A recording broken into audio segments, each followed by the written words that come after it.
All right, guys, so I'm taking on a project today. This is my bar area. As you can see, it has wood around the bar. I don't particularly like the wood, so I want to get this bottom part a little bit more up to date and modern. I'm trying a project. I've never seen this done. I don't know if I'm going about it the right way. It may or may not work. We're gonna find out. I got some art 3D panels. I have two separate panels. One is this kind of like swivel wavy design, and the other is this like abstract three-dimensional design. They're both 3D, but this one, in my opinion, sticks out a little bit more. According to the comment section on Amazon, these can go up with double stick tape on a wall. I don't know how true it is. I'm gonna test it out. But the problem I have is that these have these molding around it, and I need it to be a flat surface to put this on. So I measured the side of the 3 panels, and I went to Home Depot and I got a thin strip of wood, just enough to make it everything flat so that when I applied the panels, it'll sit flush.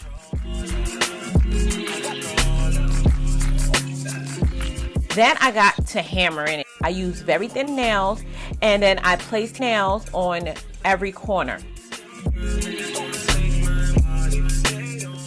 Okay, I ran into a little mishaps. I'm gonna get to that in a second. I ran into a roadblock because I had it cut for the measurements of the wall, but I didn't take in consideration that the molding on the bottom is gonna make it stick out, and that's making this part stick out just a little bit. So basically, I'm gonna have to go back to Home Depot and buy a whole new piece of wood and get it cut over to get it smaller so that it could fit flush in this section. Guys, I was determined to finish this that night, so I ran to Home Depot right before they closed and got another panel size enough so that it can measure flush on the corner. Now it's time for me to get to taping. So I'm using this double stick tape to apply on the back of these panels. So I placed the tape strips on all the perimeters as well as some in the middle and lightly pressed it against the wood to get it to stick. Spoiler alert, these don't really work. I'm gonna tell you how I fix that in a second. Okay, so for this side, since this is obviously longer, I'm gonna have to cut it. So I took measurements of the top of the wood panel to the edge and the bottom of the wood panel to the edge, because as you guys know, nothing is really 100% straight. And then I marked the panels with a pencil to use as a guide. So I bought this scissor. Hopefully it cuts. So I made a bunch of little marks so I could try to keep it as a guide. Hopefully I could cut it as straight as possible.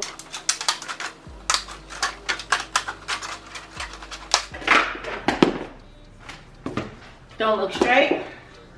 Hopefully it's straight enough though. Looks good enough to me. Then I proceeded with cutting the rest of the panels to get them to fit on the board.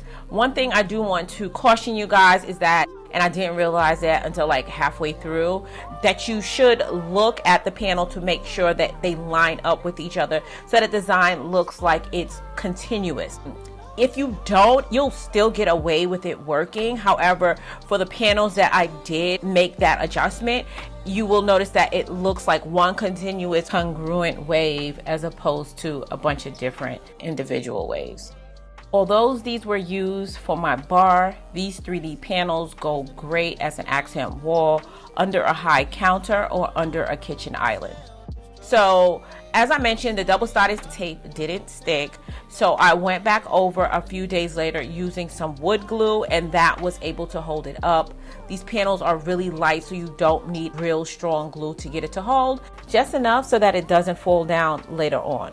By the way, I filled in any gaps or lines with caulk, and this helped ensure that everything was white and uniform in color with no visible gaps.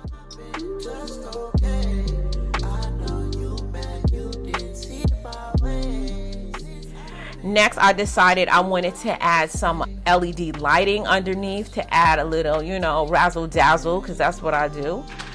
And then I thought I was done. Fast forward another day, I just had the bright idea. I was like, okay, let me just get rid of this wood on top. I really was debating whether or not I wanted to do that because I kind of enjoyed the contrast that the wood on top provided. And I wasn't sure that when I added the contact paper and it's all white, if I would like it. But I did feel like it would give it more of a modern look. So I said, what the hell? And I went ahead and did it. Another issue is that this bar top is not a smooth surface. Anytime that I've seen someone add contact paper on the table in the past, it's always been like a smooth surface table. This bar has ridges on the top. So I was really nervous about how it would look once I laid the contact paper down, if the ridges was going to show through the contact paper. However, this particular contact paper is pretty thick and the ridges, it slightly shows, but it's really not noticeable at all. So as you can see, I used my hand to smooth out the surface of this contact paper.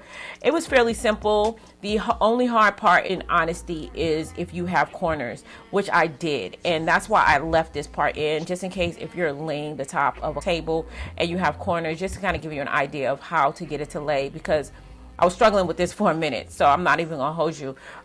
It's not perfect. If you look for imperfections, you definitely will see them. However, if you take it at glance, like most people will, it looks pretty good. And I actually was really satisfied with the overall look. Crazy thing is I almost had the entire roll and I ran out at the last minute, so I had to buy another small roll as a replacement.